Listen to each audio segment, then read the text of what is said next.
You ask Tiger to solve.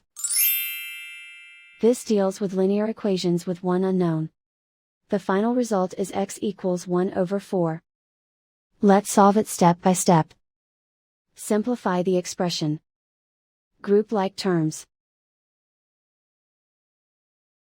Simplify the arithmetic.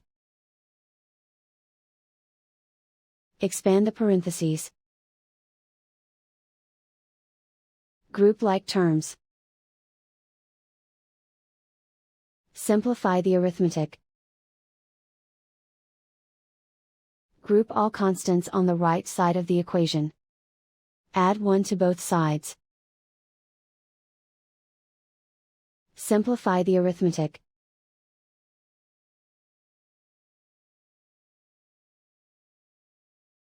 Isolate the x. Divide both sides by 4.